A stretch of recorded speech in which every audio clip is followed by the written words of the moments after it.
Alice's Adventures in Wonderland. Chapter 1, Down the Rabbit Hole. Alice was lounging beside her sister on a warm, sun-soaked day, her head full of sleepy thoughts. The grass was soft, the sky was bluer than a blueberry milkshake, and little fluffy clouds drifted by like marshmallows in hot cocoa.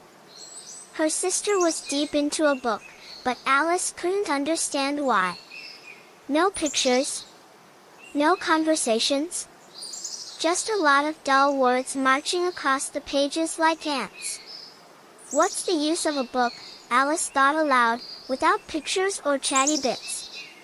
It's like a sandwich with nothing but bread. She kicked at the grass, feeling awfully bored. Maybe she would pick some daisies and make a chain, but even that felt like too much work. Just as she was considering flopping over for a nap, something strange and thrilling happened. A white rabbit with shiny pink eyes came dashing past her. Now, this wasn't just any rabbit. He wore a fancy little waistcoat and had a pocket watch. As if that wasn't odd enough, he muttered, "Oh dear. Oh dear. I shall be late," in a voice so squeaky and worried that Alice couldn't help but feel curious. A rabbit, with a pocket watch, who can talk? Alice murmured, her eyes wide as saucers.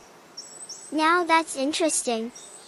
She sprang to her feet and hurried after him, her boredom replaced by pure excitement. The rabbit scurried down a rabbit hole beneath a hedge, and without a second thought, Alice followed him. Down, down, down she went, tumbling like a sock in the wash. Down, down, down. The fall was long, so long, Alice had time to think about all kinds of things. It felt more like floating than falling, drifting through the air like a leaf caught in a gentle breeze. Around her, the walls of the tunnel were lined with bookshelves stuffed with books, clocks, and jars of marmalade. She tried to grab one labeled orange marmalade, but when she opened it, it was disappointingly empty. "What a peculiar place," she said, peeking at paintings hung on pegs, teacups dangling from strings, and even a little rocking horse bobbing up and down in the air. Maybe this is a secret passageway to a palace. Or a pirate's treasure room. Or a place where cats wear shoes and fish sing lullabies. Alice giggled at the thought, her imagination spinning wildly. After a fall like this, I'll think nothing of tumbling downstairs. Why, I wouldn't even blink if I fell off the roof, she declared boldly. She kept falling, wondering out loud if she'd end up in New Zealand or Australia. If I do, I'll have to ask them the name of their country. Though, I suppose I should curtsy first. Alice's mind wandered to what her cat, Dinah, would be doing back home. Would Dinah miss me? Would she dust the furniture or make tea? No, silly. Cats don't do chores. But I bet she's curled up by the fire, dreaming of chasing mice. The tunnel seemed endless.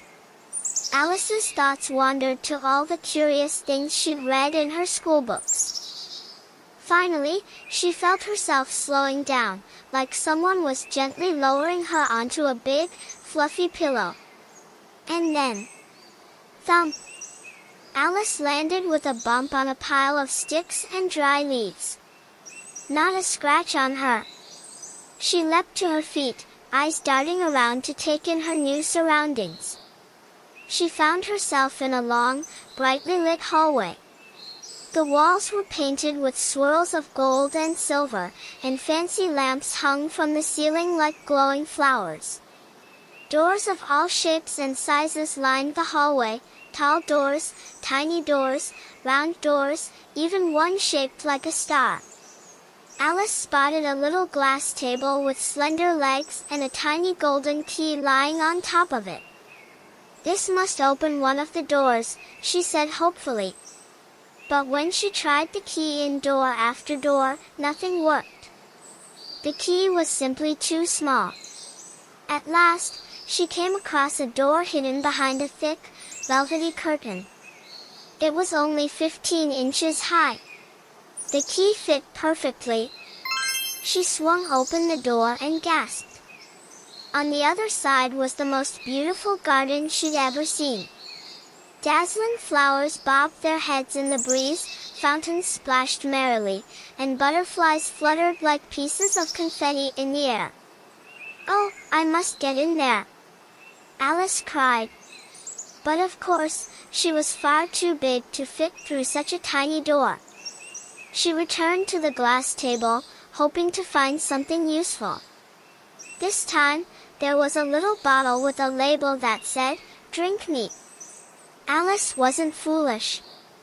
She checked the bottle carefully to make sure it didn't say, "Poison." Satisfied, she took a small sip. Tastes like cherry pie, custard, pineapple, roast turkey, toffee, and hot buttered toast. Alice exclaimed with delight. The taste was like a carnival of flavors. But before she could take another sip, she realized she was shrinking. Down, down, down she went until she was only 10 inches high. Perfect! Alice laughed. Now I can go into the garden. But when she got to the little door, she realized something dreadful. She had left the golden key on the table. And now she was too short to reach it. Oh no! Alice cried, tears brimming in her eyes. She tried climbing the glass table's slippery legs, but it was impossible. She slumped to the floor, feeling terribly sorry for herself. But just then, she noticed a glass box under the table. Inside was a tiny cake with the words, "Eat and eat" written on it in currants. Well, if it makes me grow taller, I can reach the key, Alice reasoned. And if it makes me grow smaller, I can slip under the door. Either way, I'll get to that garden. With a grin, she took a bite and waited. Thanks for watching.